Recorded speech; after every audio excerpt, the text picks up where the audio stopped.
At the start of the story, we see a couple. James is a writer. He's published a book, but it was a total failure. James's wife is extremely wealthy. Her father is a major businessman, and James enjoys a life of comfort funded by her money. The couple decides to take a vacation to a city where most of the locals live in poverty. There's a hotel in the city, designed exclusively for the rich. A high fence surrounds it, keeping the poor out. Standing in front of it, James turns to his wife and says, "I can't eat here. There's a Chinese hotel nearby. I'll go there for a meal. You can come if you want." As they head toward the Chinese hotel, James notices a man inside the hotel smashing things with a bike. Before he can process it, a young woman approaches him. Her name is Gabby. James asks her what's happening. Gabby explains that the man is a local who somehow got into the hotel and is causing chaos. Then, unexpectedly, she tells James she's a big fan of his. She's even read his book. James is shocked. After all, his book was a flop, but Gabby eagerly says, "I'm waiting for the second part of your book." Soon after, Gabby's husband arrives. Together, they invite James to join them for dinner that night. That evening, James and his wife arrive at the hotel, and Gabby and her husband are already there. Over dinner, they discuss their lives and careers. Gabby shares that she's an actress, while her husband is a businessman. The evening is filled with laughter, good food, and lively conversation. The next morning, James wakes his wife and excitedly says, "Today, we'll go to the seaside with Gabby and her husband." His wife, however, is hesitant. "That's impossible. We can't leave this hotel. This city isn't suitable for us," she replies. James's wife protests, "I've heard there are murders and thefts here every day. We shouldn't even be outside." But James reassures her, "Don't worry, I'll take care of you." They hand some money to the hotel guard and leave for the seaside. While at the shore, James notices Gabby approaching him alone. He's surprised. Her attention feels unusually personal. He wonders if she's genuinely concerned about him. On the way back, everyone in the car is drunk except for James, who takes the wheel. Fatigue sets in, and as he drives, his eyes begin to droop. Suddenly, a man appears directly in front of the car. James swerves, and when they step outside, they realize the man is dead. James's wife is horrified. "We have to call the police," she insists. Gabby, however, refuses. "The police here are dangerous," she warns. "They catch criminals and punish them mercilessly." James and his wife exchange terrified glances. Fear grips them, and they decide to stay silent, returning quietly to the hotel. The next morning, James wakes exhausted. A bell rings at the door. Outside stands an army, there to arrest him and his wife for questioning about the man killed in the accident. During the investigation, James's wife shockingly confesses that her husband caused the death that night. James is separated from her. An officer approaches him. "Your wife has confessed. Do you understand the charges?" James swallows hard. "What punishment will I face?" The officer's words chill him. "Your punishment is death." Tears form in James's eyes. "I don't want to die, not now." The officer leans closer. "Who said you die? You won't, but your punishment will be executed through your clone, a duplicate human." James stammers. "A clone? How is that possible?" The officer explains calmly. "Money can make anything possible. We create human duplicates. The clone bears the punishment, not the real person." Relieved but desperate, James immediately heads to the ATM, withdrawing a large sum of money. He hands it over to the officer, ensuring his real self remains safe while the clone faces the consequences. They take James's measurements and prepare him for the process. He is led to a room filled with a strange, glowing liquid. Over time, a clone of James begins to form inside it. When James opens his eyes again, his wife is standing before him. She calmly explains, "Your clone is ready. It looks exactly like you." James is taken to see his clone. He is shocked to see a fully grown human, identical to himself, breathing, speaking, moving, even looking like him down to the smallest detail. Now, it is time for the punishment. Everyone gathers to witness it. The punishment is to be carried out by the son of the man James killed. The boy approaches and with a single motion executes the clone. James watches helplessly as the clone dies, blood spilling from its head. The real James can only think, what kind of city is this? How is this even possible? Shaken, he returns to the hotel packed. His wife refuses to stay another night. She's terrified of everything that happened. When James goes to grab his passport, he discovers it's missing. He approaches the hotel receptionist. "Do you have my passport?" he asks. She replies calmly, "No, but yes." "Until your passport is found, I can extend your stay for another week." James, defeated, agrees and leaves the counter. Then Gabby appears, wanting to speak with him. At first, James isn't willing to listen, but after her insistence, he finally sits down. Gabby explains, "My husband's company was running smoothly until 2 men died in an accident. The blame was put on him. He was punished. Then we discovered how it really works here." She continues, "If you pay the right people, the government creates a clone of the criminal. The clone received the punishment, while the real person goes free. There are many others like us who have gone through the same thing." James listens, horrified, realizing that the city operates under rules completely beyond anything he could have imagined. Gabby takes James with her and introduces him to a small group of people she works with. with. This group thrives on the city's dark system. They kill a man, pay money to have him cloned,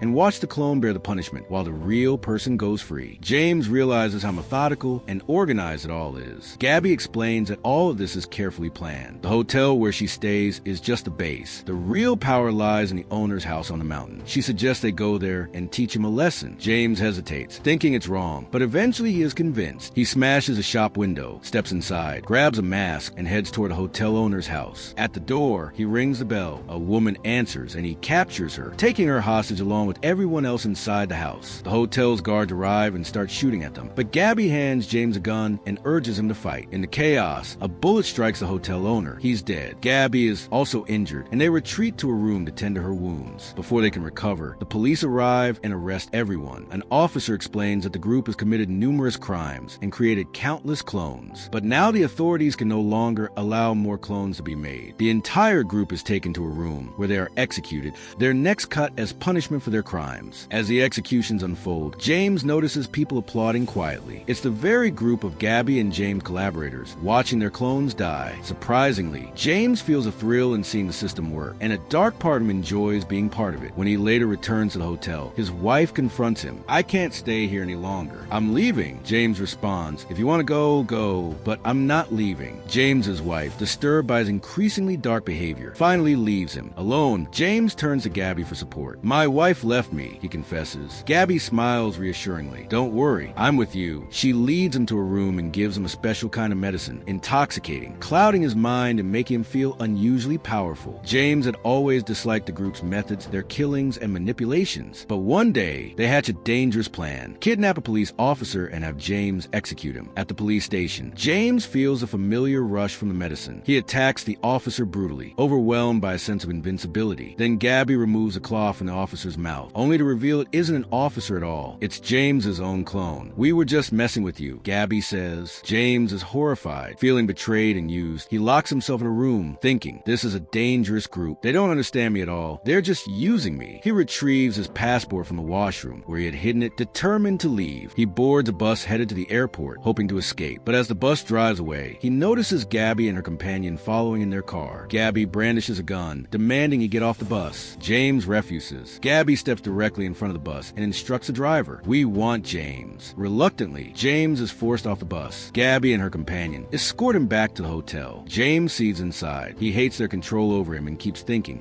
"I wish I had stayed with my wife." When he tries to run, Gabby shoots him. The bullet strikes his foot, wounding him and leaving him in pain. It was night as James ran through the dense jungle, his foot still injured. Up ahead, he spots a small house. Two women emerge, see his condition, and take him inside. They treat his wound and help him regain consciousness. Once he's able, James ventures out again, only to find Gabby and her entire group waiting for him. "Today is your test," Gabby announces. "We will see how brave you really are." Before him is a dog, a duplicate of James's own beloved dog. He is handed a knife. James freezes. He doesn't want to hurt his dog. Tears stream down his face as he faces the impossible task. The group insists, but then they finally reveal it's only a duplicate. Gabby steps forward, soothing him gently, almost like calming a frightened child. Later, James calls his wife. His voice trembles as he apologizes. "Please forgive me. I'm coming back to you. The holidays are over." Everyone else departs, chatting casually about their trips. James, however, says nothing. He quietly makes his way to the airport, boards his car, and returns to the hotel. At the end, we see James sitting alone in the rain, staring out over the hotel grounds. There's a strange calm on his face. He seems to be enjoying the city, the hotel, and the chaos he's witnessed. James is still in shock, unable to fully process everything that happened. This is a city where crimes are punished, but for the rich, money can create clones, and the punishment falls on the duplicate, leaving the real person free. The story makes one final, chilling point. In this city, money can do anything. It can buy freedom, power, and even forgiveness for the gravest of crimes. The rich are untouchable. Their sins are transferred to clones, while they continue unscathed. James has seen it all, had lived it, and even he had used it. With that, the story comes to a close.